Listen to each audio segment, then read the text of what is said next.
Hey there, and thanks for tuning in. Welcome to a new episode of the Technology Addicts podcast by Avnet Abacus.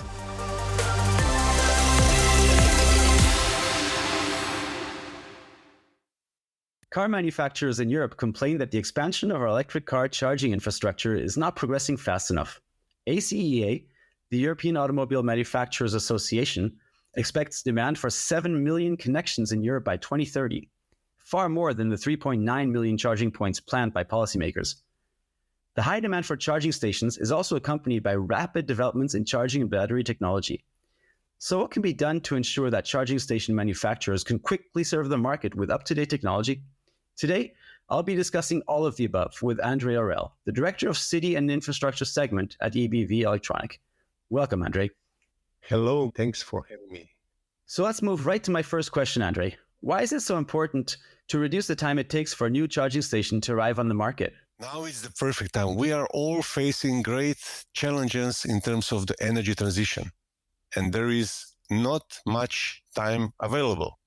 The automotive world needs to catch the energy infrastructure, and we are missing the energy infrastructure at this particular moment. The political situation is not good. The rising energy prices we are facing every day. And of course, we will need all the participation and the stakeholders to be innovative in this energy transition. Investments will be huge. And in some cases, of course, there will be very positive aspects like new jobs. Money will be rounded within the European Union, which is not the case now with the fossil fuels where the money flows away and similar. So the infrastructure, the energy infrastructure needs to catch the demand. Usual design cycle is 1 to 2 years and depends on the available R&D resources and of the core team structure. Namely, the EV charging station is actually made out of 3 main components. And this is the power stage, the main charge controller, and so-called HMI, human-machine interface, which incorporates also payment and billing nodes and security. So what we see is there are 2 types of companies, customers of ours, engaged, and the ones which are coming from IoT world will need some more guidance on the power bricks, on the power stage engineering. And on the other side, the ones coming from the power stage, the power experts, will probably need some more resources dealing with high-end computing for the charge controller, with connectivity, security, and so on. Yes, I would say 1.5 to 2 years, including the standardization and homologation, will be needed. Thank you for elaborating on the various aspects that take time. But when we look at the full picture again, what options do manufacturers have to reduce the time to market? So there are several options available. Of course, the simplest is to use the white label options, which are available. Some of them are available on the market. But with that, you rely on the original R&D owners, and you lose the momentum in sense of the future upgrades. Second one is recommended from our side. So this is from using the modular or semi-modular approach, where the customer brings together EV charger within the bundles of different modules, as charge controller with software embedded, power stage, HMI, with payment and billing included, and so on. So the decision is always on the customer side. We always recommend make your own judgment on the missing technology, which can be covered by module. And this is definitely a good sign is to save time and money. And with the usual modular or semi-modular approach, you will save 3 to 6 months of R&D cycle easily. Andre, how can the electronics industry, or more specifically EBV Electronic, help with those approaches? So we have quite some options available through our suppliers and partner network. So beside Avnet Embedded, which can serve with different modules out of the industrial PC family with different form factors like Smart, like upcoming OMS, and so on. This is, of course, one option. In the pool of partners, we have companies like IoTecha, which is specialized on charge controller modules and ACEA, they are already 15 years on market. And they are not supporting only the high-end edge computing nodes, but there is plenty of knowledge also on the power stage, on the auxiliary power supplies for the AC chargers, including the electricity meter and so on.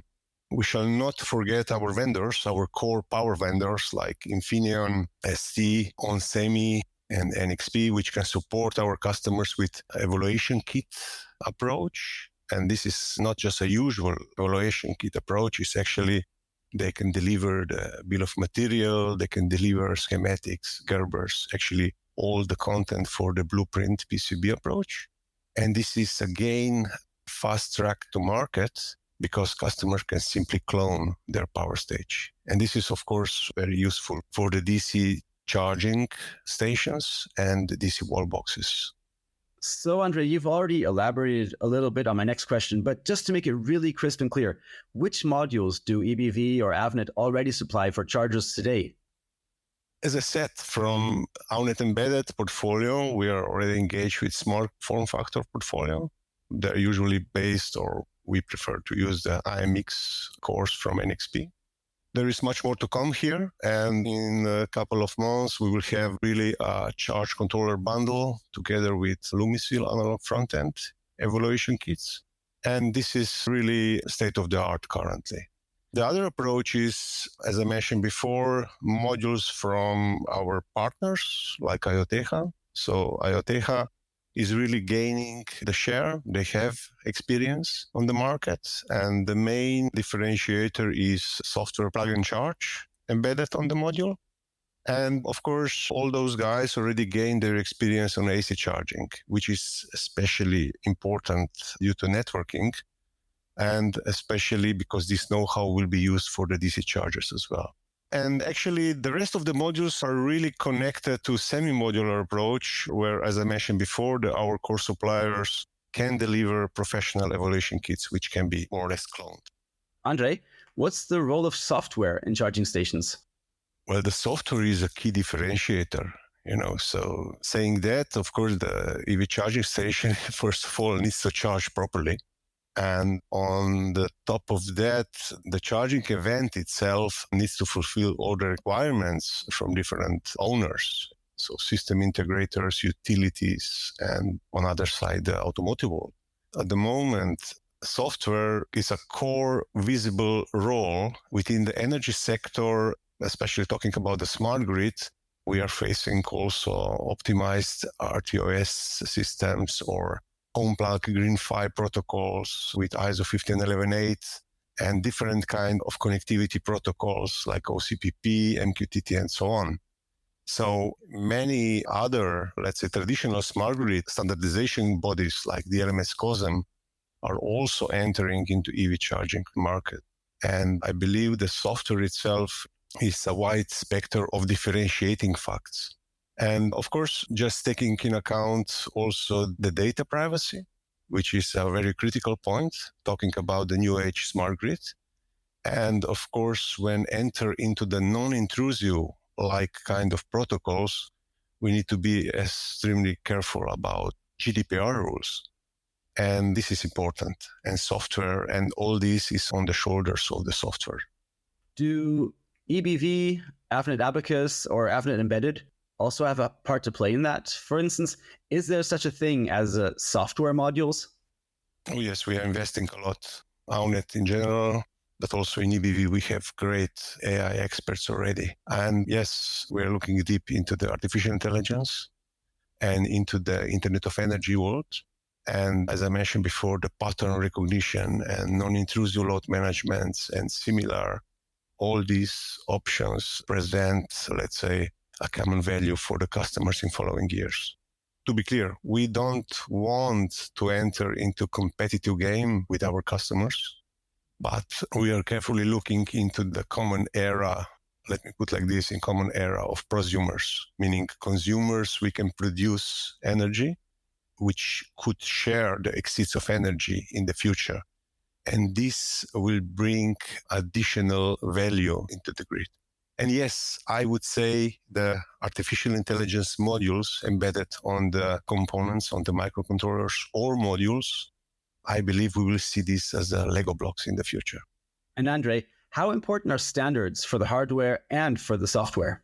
It's extremely important, So the energy sector is nothing else but standards, Standardization bodies are actually the core structure of the energy sector.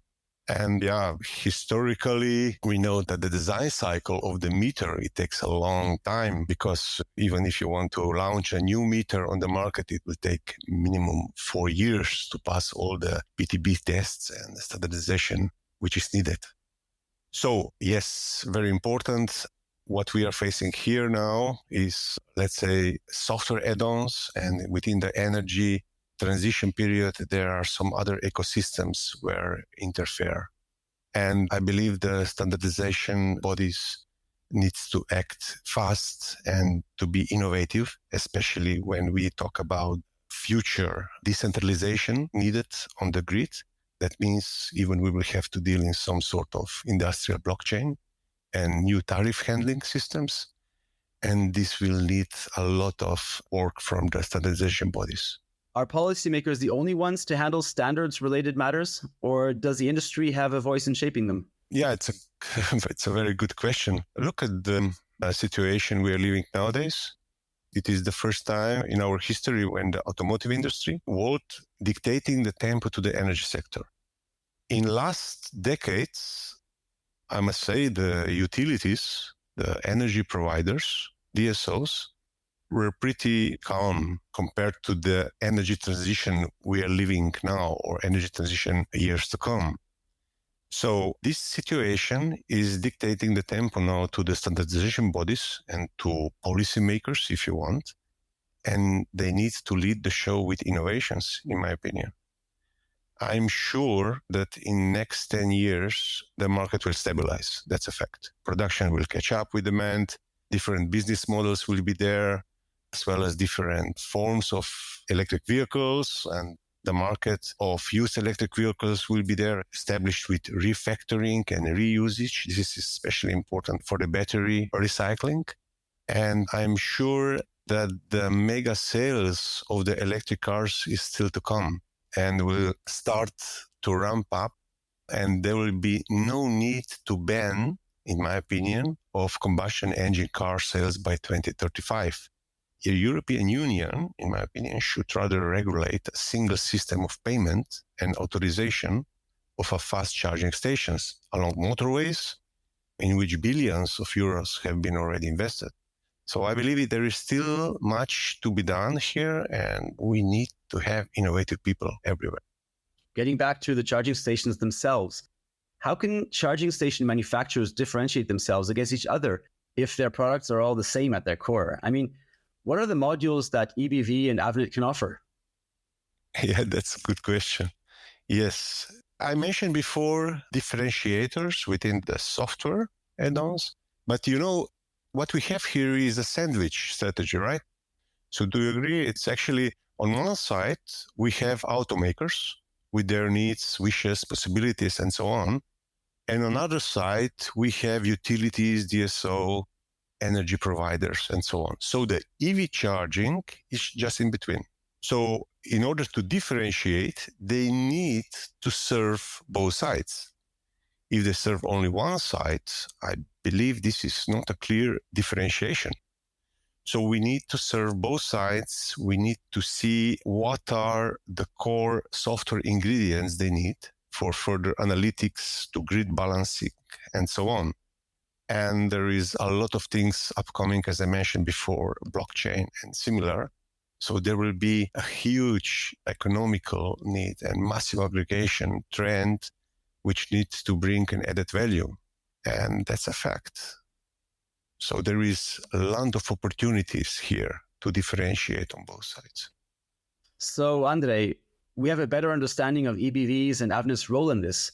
And you're the director of the City and Infrastructure segment at EBV Electronic. How has your work been received so far? Well, I'm yelling into the ether now. We are ready. Come and see what we can do for you. I'm doing my best. So I have made my vertical prognosis, let me put like this day, and some promises to my management.